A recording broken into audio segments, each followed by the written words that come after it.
buhi ng Dios. Amen? Okay. Ang sala maoy nakaguba no sa ato ang destinasyon. Kung ang atong destinasyon ato taglangit, mao gyud ni ang sala gyud mo'y makababag. Mo'y makaguba sa imuhang gusto nga adtuon. Amen ba? No? Pero ang atong himuon is mapulayo ta sa sala. Ha? Oh, mapalayo ta sa sala. O magkinabuhi ta nga mahiuyon ta sa kabubuton sa Dios. Kay ang aron ang atong destinasyon nga atong adtuon, ato gyud siyang maadto. Or makaabot gyud ta. Amen ba?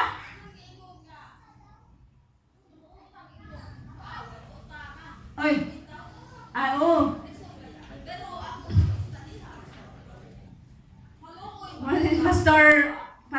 Pastor Lobin? Maluoy ka. O malamon gid ka. Sa imo nang kaaway. Kaya ang ingon pa nang kaaway, dili na nimo singlon. Ayaw na daw pabayra. Naluoy ka. Unagi tay utok. Naluoy man ka, so di na nimo kaaway.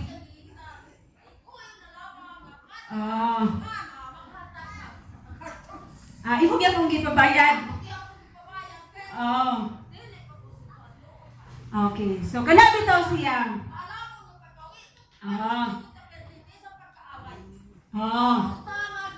Bitaw no? Kamu daw explain daw ana. Kay murag medyo nagkalibog bitaw ko ana niya. Ang imong kaaway, ganito makita sister? Nabitaw to gibasa bitaw to no? Ni Pastor Lobin dito yan no? Nga ang imong kaaway, imo daw na siyang pautangon ug ayaw pabayri. Sige daw, kamo daw explain. Tinuod ba yun? Kung imo siyang awayan, di gyud ka bayran. Ayaw gyud awaya. Taw kara-kara bitaw ni.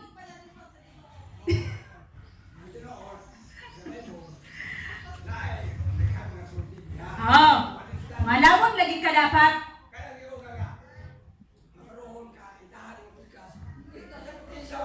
Way mutahan. Parang mundo to kami, nada ko la parang diri yung itahan ba yang pikas basig masukok yun.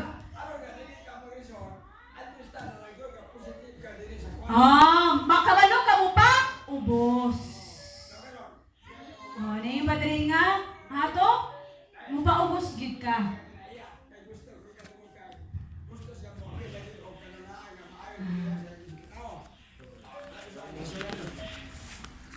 Isa, laas mga papangilangan.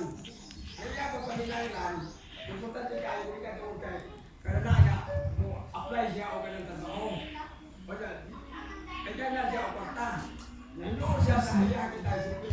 Kaila, lagi, nabalo mo siya ng pagtatang. O nagkaroon na hindi ko makita lang.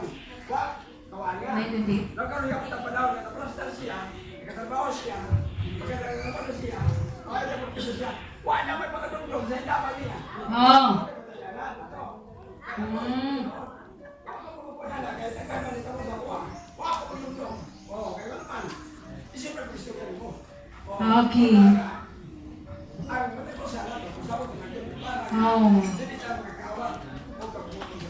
Okay.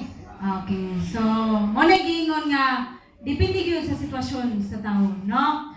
So, buot pa sa mga kaigsunan nga ang ato ang kaalam, no? Ang ato ang pangunahuna gikinahanglan gyud nga ato gyud ni siyang itugyan sa tumbing nga Dios kay aron ang iyang balaang espiritu mao gyud mulandag, no? Mao mulandag sa atong una-una sa atong kasing-kasing nga ingin ani di ay ang nakabutang diriya sa balaan nga kasulatan. Amen ba?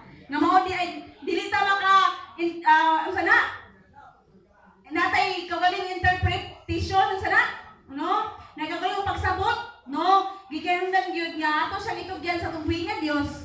Kaya aron ang atong pagpanabot diri sa sulod sa Biblia, ang nakasulat diri. Mo bitaw na lain-lain nga mga sana siya, lain-lain nga mga simbahan, no? Lain-lain nga denominasyon. O kay tungod kay magkalain-lain ang atong interpretasyon diri sa sulod sa balaan nga kasulatan.